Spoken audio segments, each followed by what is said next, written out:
வணக்கம். செல்வகுமாரின் மேற்கு தொடர்ச்சி மலை பகுதிகள் மற்றும் கணவாய் நுழைவாயில் பகுதிகள், கேரளா அணைகள் நீர்பிடிப்பு பகுதிகள், கர்நாடகா கேரளாவின் காவிரி நீர்பிடிப்பு பகுதிகள், நீலகிரி, வால்பாறை, தேனி, கன்னியாகுமரி, குற்றாலம் மற்றும் பல்வேறு அருவி பகுதிகள், கேரளாவின் சுற்றுலாத்தல மூணாறு உள்ளிட்ட பகுதிகள். வானிலை முன்னறிவிப்பு. அதிகாரப்பூர்வ வானிலை அறிக்கைக்கு இந்திய வானிலை ஆராய்ச்சித்துறை அறிக்கையை பார்க்கவும். 2025 செப்டம்பர் 23 செவ்வாய்க்கிழமை அதிகாலை நிலவர பதிவு. வங்கக்கடலில் உருவாகியிருக்கக்கூடிய காற்றழுத்த தாழ்வு பகுதி காரணமாகவும் அது தெற்கு நோக்கி நகர்ந்து ஆந்திர பிரதேச கரையை அடையும் என்றும், அது தீவிரமடைந்து ஆழ்ந்த காற்றழுத்த தாழ்வு மண்டலம் வரைக்கும் தீவிரமடைந்து ஆந்திர பிரதேச கரையை கடக்கும் வரை தென்மேற்கு பருவமழை சற்று தீவிரமடையும். ஆந்திர பிரதேசம் தெலுங்கானா வழியாக கரை கடந்து மகாராஷ்டிராவின் மும்பை வழியாக, மும்பை கடலோரம் வழியாக குஜராத் கடலோரம் அடைந்து குஜராத் வழியாக பாகிஸ்தானுக்கு பயணிக்க போகிறது. இந்த நகர்வின் காரணமாக மேற்கு தொடர்ச்சி மலையில் மட்டும் எப்படி மழை இருக்குன்னு பார்ப்போம். ஏற்கனவே கேரளாவில் மழைப்பிடிப்பு தொடங்கிவிட்டது. அதாவது மங்களூரு, உடுப்பி, கண்ணூர், கோழிக்கோடு மற்றும் இந்த பகுதிகளிலையும் கொச்சி, கொல்லம் உள்ளிட்ட பகுதிகளிலும் மழை பொழிவு தொடங்கியிருக்கு. கொச்சி, கொல்லத்தை காட்டிலும் கோழிக்கோடு, கண்ணூர், மங்களூர் உள்ளிட்ட பகுதிகளுக்கு கனமழை பிடிப்பு கொடுக்க தொடங்கியிருக்கு. இந்த நிலையில் மெல்ல படிப்படியாக மழைப்பிடிப்பு காவிரி நீர்பிடிப்பு பகுதிகளில் தீவிரமடையும். ரொம்ப பெரிய வெள்ளப்பெருக்கெல்லாம் கிடையாது, இல்லாத மழைப்பொழிவு தொடங்கி இருக்கிறது, தீவிரமடைய இருக்கிறது. ஆக வயநாடு, குடகு பகுதிகளிலையும் மைசூர் உள்ளிட்ட பகுதிகளிலையும் கர்நாடகாவின் கடலோர பகுதிகளுக்கும் தமிழ்நாட்டின் நீலகிரி மற்றும் அதாவது நீலகிரி மாவட்டத்தில் குறிப்பாக மேற்கு சரிவு, தென்மேற்கு சரிவு, அவலாஞ்சி உள்ளிட்ட பகுதிகள் மற்றும் கோயம்புத்தூர் மாவட்டத்தோட கேரள எல்லையோர பாலக்காட்டு கணவாய் நுழைவாயில் அப்பாஜி கவுண்டர்மதி மற்றும் மீனாட்சிபுரம், அதிலிருந்து அப்படியே சமத்தூர், முக்கோணம் வரைக்கும் சாரலை கொடுக்க வாய்ப்பு இருக்கு. இன்றைக்கு மதியம் சாரல் வரலாம். நீலகிரி மாவட்டத்துக்கும் வால்பாறைக்கும் நல்ல மழைப்பொழிவை கொடுக்கும். தேனி மாவட்டத்திற்கும் சாரலை கொடுக்கும். ஏலக்காய் சாகுபடி பகுதிக்கும் சாரலை கொடுக்கும். அப்படியே கன்னியாகுமரி மாவட்டத்தோட மேற்கு பகுதி மழைப்பொழிவு இருக்கும். அதே போல குற்றால அருவி பகுதிகளுக்கு நீர்வரத்து சற்று கூடும். இன்றைக்கு 23ஆம் தேதி செவ்வாய்க்கிழமையிலிருந்து மழைப்பொழிவு அதிகரிக்க இருக்கிறது. கன்னியாகுமரி, தென்காசி, திருநெல்வேலி, விருதுநகர் மாவட்ட மேற்கு ஓரம், அதே போல முல்லை பெரியார் அணைக்கட்டு பகுதி, தேக்கடி, சுருளி பகுதி, தேனி மாவட்ட பகுதி, கொடைக்கானல் மலைப்பகுதி, மூணாறு உள்ளிட்ட கேரள பகுதி, அமராவதி நீர்பிடிப்பு பகுதி, மறையூர் மற்றும் அமராவதி உள்ளிட்ட தெற்கு ஓரம், வால்பாறை பகுதி மற்றும் அப்படியே பொள்ளாச்சி பகுதி, பொள்ளாச்சி தெற்கு பகுதி, அப்படியே அப்பாச்சி கொண்டமதிலிருந்து பொள்ளாச்சி வடக்கு மற்றும் பொள்ளாச்சி மேற்கு பகுதி, அப்படியே சிறுவாணி பகுதி, நீலகிரி மாவட்டத்தோட எல்லையோர பகுதி, அட்டப்பாடியிலிருந்து அப்படியே மருதமலை வரைக்கும் உள்ள பகுதிகள், அப்படியே நீலகிரி மாவட்டத்தோட ஊட்டி வரைக்கும் உள்ள பகுதிகளுக்கு நல்ல மழைப்பொழிவு இன்றைக்கு கொடுக்கும். சாரலை கொடுக்கும் தமிழ்நாட்டுக்கு. ரைட். 23ஆம் தேதி மதியம் மாலை தான் இந்த சாரல். இரவு தீவிரம் குறைஞ்சி பின்வாங்கிறோம். மீண்டும் கேரளாவில் பெய்து கொண்டிருக்கக்கூடிய மழை மீண்டும் நாளைக்கு புதன்கிழமை 24ஆம் தேதி மீண்டும் மதிய மாலையில் சாரலை கொடுக்கும்.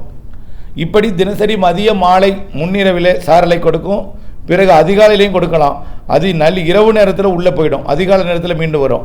அதிகாலையில் வரும், மீண்டும் மதியத்தில் வரும். இப்படியே 26ஆம் தேதி வரைக்கும் இந்த சாரல் இருக்குது. 26ஆம் தேதி வரைக்கும் சாரல் இருக்குது. அறிவிக்கப்பட்ட இடங்களில் 26ஆம் தேதி வரை மழை இருக்குது. தமிழ்நாட்டிலும் வங்கக்கடலோரம் வரைக்கும் மழை இருக்கும்.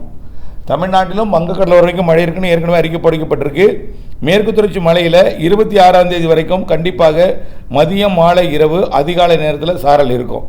27ஆம் தேதியும் சாரலுக்கு வாய்ப்பு இருக்குது, இல்லைன்னு சொல்லலை. மேற்கு தொடர்ச்சி மலையில் மட்டும் 27ஆம் தேதியும் சாரல் இருக்குது. ஆக மேற்கு தொடர்ச்சி மலைப்பகுதியை பொறுத்த வரைக்கும் 27ஆம் தேதி வரைக்கும் உறுதியாக சாரல் இருக்குது. 28ஆம் தேதி விலகிடும். ஆக 23, 24, 25, 26, 27 ஆகிய 5 தினங்களுக்கு நல்ல ஒரு மழை கேரளாவில் கொடுக்கும். தமிழ்நாட்டின் நீலகிரி, வால்பாறை, அப்பாச்சி கொண்டர்மதி, சிறுவாணி மற்றும் அப்படியே அட்டப்பாடி, கேரளாவோட ஒட்டுமொத்த பகுதி, மூணாறு பகுதி, வால்பாறை பகுதி, மறையூர் பகுதி, கொடைக்கானல் மலையோட மேற்கு பகுதி, தேனி மாவட்டத்தோட பகுதிகள், முல்லை பெரியார் அணைக்கட்டு பகுதி, சுருளி, தேக்கடி மற்றும் கன்னியாகுமரி, திருநெல்வேலி மாவட்டத்தில் மேற்கு தொடர்ச்சி மலை, அணைகள், நீர்பிடிப்பு பகுதிகள், இங்கெல்லாம் நல்ல மழைப்பொழிவு 5 நாட்களுக்கு இருக்கிறது என்பதை தெரியப்படுத்த விரும்புகிறேன். இந்த மழைப்பொழிவு 28 இடைவெளி கொடுக்கும். 28 வரக்கூடிய 2ஆம் தேதி வரைக்கும் இடைவெளி. 3ஆம் தேதி, 4ஆம் தேதி, 5ஆம் தேதி கூட கொஞ்சம் பெரிய அளவில் மழை இல்லைன்னா கூட 2வது வாரத்தின் முற்பகுதியிலிருந்து மழை தீவிரமடையும். 2வது வாரத்தில் 2 நிகழ்வு. 5ஆம் தேதியிலேருந்து மழை இருக்கும். மேற்கு தொடர்ச்சி மழையில் 2வது வாரத்திலேருந்து தான் இருக்கும். இறுதிக்கட்ட உச்சபட்ச தென்மேற்கு பருவமழை அந்த நிறைவடையக்கூடிய அந்த 2வது வாரத்தில் தீவிரமாக இருக்கும். கண்டிப்பாக ஒரு தீவிர புயல் ஒன்று ஆந்திர பிரதேச கரை கடக்கும் பொழுது தென்மேற்கு பருவமழை தீவிரமாக இருக்கும். கேரளாவுக்கு அதிக மழை பொழிவை கொடுக்கும். அப்படியே கர்நாடகா, தெலுங்கானா, ஆந்திர பிரதேசத்துக்கும், அப்படியே மகாராஷ்டிரா, கோவா, கர்நாடகா வரைக்கும் நல்ல மழை பொழிவை கொடுக்கும். தமிழ்நாட்டுக்கும் நல்ல மழை இருக்குன்னு ஏற்கனவே சொல்லியிருக்கிறோம். ஆக இப்பொழுது இருக்கக்கூடிய இந்த நிகழ்வின் காரணமாக 27ஆம் தேதி வரைக்கும் கேரள எல்லையோரத்தில் தமிழ்நாட்டின் மேற்கு தொடர்ச்சி மலையில் அணைகள், நீர்பிடிப்பு பகுதிகளில் நல்ல மழைப்பொழிவு இருக்கும். ஆனால் இந்த மழைப்பொழிவு இருக்கிற காரணத்தினால தான் காற்று பகுதிக்கு மழை இல்லாமல் போகுது. காற்று பகுதிக்கு காற்று மட்டும் வரும், சாரல் வரும். சாரல்னு என்ன? குளிர்ந்த சாரல், குளிர்ந்த காற்று, வெயில் இல்லாத ஒரு நிலை. வெயில் இருந்தாலும் அது மேகமூட்டத்துடன் கூடிய ஒரு வெளிச்சத்தை கொடுக்கக்கூடிய ஒரு வானிலை எல்லாம் மேற்கு மாவட்டங்களில் இருக்கும். அப்படியே ஒரு குளிர்ந்த காற்று மட்டுமே இருக்கும். ஆனால் முக்கோணம் வரைக்கும் அவ்வப்பொழுது சாரல் இருக்கும். பெரும்பாலும் குளிர்ந்த காற்றுக்கு தான் அதிக நேரம் வாய்ப்பு இருக்குது. பொள்ளாச்சிக்கும் சாரல் இருக்கும், பெரும்பாலான நேரம் குளிர்ந்த காற்று இப்படி இருக்கும். கிழக்கிலிருந்து பார்த்தீங்கன்னா மேற்கே கேரள பகுதியில் கருமையான மேகங்கள், கடும் திரண்டு மழைப்பொழிவை கேரளாவில் வலுவாக கொடுத்து கொண்டிருக்கோம். இதுதான் இப்பொழுதைக்கு 27ஆம் தேதி வரைக்கும் வானிலை ஆய்வறிக்கை. வானிலோடு இணைந்திருந்து வானிலிருந்து விவசாயம் செய்திடுங்க. மேலும் மேற்கு தொடர்ச்சி மலைக்கு வடகிழக்கு பருவமழை குறித்த சந்தேகம் இருந்துகிட்டே இருக்குது. தயவுசெய்து குழப்பிக்கொள்ள வேண்டவே வேண்டாம். உங்களுக்கு இப்பொழுதைக்கு பல்வேறு இடையூறுகள், அதாவது பக்க விளைவுகளை ஏற்படுத்தக்கூடிய பல்வேறு தகவல்கள் உங்களை குழப்பத்தை ஏற்படுத்தி கொண்டிருக்கு. பொறுத்திருந்து பாருங்கள். கடந்த 2 ஆண்டுகளுக்கு முன்பு தென் மாவட்டங்களுக்கு பாதிக்கும் மழைன்னு சொல்லிகிட்டே இருந்தோம். திருநெல்வேலி, தூத்துக்குடிக்கெல்லாம் 100 சென்டிமீட்டர் மழை பெஞ்சிச்சு. நல்லா புரிஞ்சுங்க, 100 வரலாறு படைக்கக்கூடிய மழை. வெள்ளப்பெருக்கெல்லாம் கடுமையாக இருந்துச்சு. அப்படிப்பட்ட மழையெல்லாம் கொடுத்தது. இந்த வருடம் மேற்கு தொடர்ச்சி மழைக்கும் மழை இருக்குன்னு சொல்கிறோம். அந்தமாரி பாதிக்கும் மழைனா கூட நிகழ்வுகள் அரபிக்கடல் போய் அரபிக்கடலோட காத்திருக்கோம். இப்போ பாருங்கள், தென்மேற்கு பருவமழை நிறைவடைந்திருந்தாலும் அந்த பாகிஸ்தான் பகுதிக்கு போகுது. ஒடிசா ஆந்திர பிரதேசம் தெற்கு நோக்கி வந்து தான் ஆந்திர பிரதேசம் வழியாக கரை கடக்க போகுது. ஏன் தெற்கு நோக்கி வருகிறது? இவையெல்லாம் பார்க்கணும். வழக்கத்திற்கு மாறான ஒன்று தானே தெற்கு நோக்கி வருகிறது. தெற்கு நோக்கி வந்து ஆந்திர பிரதேசம் வழியாக எப்பொழுதுமே ஏன் மியான்மர்லேருந்து கொல்கட்டா போனது, கொல்கட்டாவிலேருந்து பீகார் தானே போகணும். ஏன் பீகார் போகாமல் எதுக்காக ஒடிசா கடலோர வழியாக ஆந்திர பிரதேசம் விசாகப்பட்டினம் வருது? நம்ம ஆந்திர பிரதேசம் வழியாக கடக்கணும்னு சொல்லியிருக்கிறோம். நல்லா புரிஞ்சுக்கிங்க. ஆகவே தெலுங்கானா வழியாக மகாராஷ்டிரா போய் தான் அது குஜராத் போக போகுது. ஏன் அரபிக்கடல் வரும்போது கராச்சி வரைக்கும் போகும், போய் கடலில் மழை பொழிவை கொடுக்கும். ஆகவே இவையெல்லாம் அரபிக்கடலுக்கு போகும்.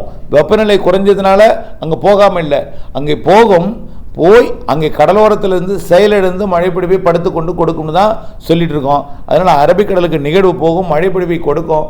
தயவுசெய்து வடகிழக்கு பருவமழை பொய்த்து விடுமோ என்கின்ற கவலை வேண்டாம். தயவுசெய்து உங்களை இருகரம் கூப்பி கேட்டுக்கொள்கிறேன், குழப்பிக்கொள்ள வேண்டாம். பொறுமை மட்டும் அவசியம். கடந்த ஆண்டு ஒரு நிகழ்வு, திருவண்ணாமலை வந்த நிகழ்வு நீலகிரி வர வேண்டும். நீலகிரி வராமல் பாலக்காட்டு கணவை வராமல் நீலகிரிக்கு வடக்கு புறமாக மைசூர் வழியாக போனது. அதனால் அந்த பிரச்சனை. ஊத்தங்கரையில் கொட்டிய மழை ஏன் அது ஈரோடு மாவட்டத்து வரைக்கும் கொடுக்க வேண்டிய மழை அது சில பிரச்சனைகள் காரணமாக விலகி போனது. அப்படியெல்லாம் விலகி போகிறதுக்கு வாய்ப்பில்லை. எல்லாம் பாயிண்டில் தான் இருக்கும். காற்றோட செட் ஆவதை பொறுத்தான் மழை. நிகழ்வு வழித்தடம் என்பதும் ஏதோ காற்று என்பது பல கிலோமீட்டர் விட்டத்தில் கொண்டது. அதோட சுழற்சியோட அகலமெல்லாம் ஏதோ கொஞ்சம் ஒதுக்கிட்டு போனிச்சுன்னா மலைக்கு தெற்கு புறம் வந்தால் ஒட்டுமொத்த பெய்யும், மலைக்கு வடக்கு புறம் வந்தால் ஒதுக்கத்தான் செய்யும். ஆகவே வடமேற்கு காற்று குவிதல் என்பது இருக்காது.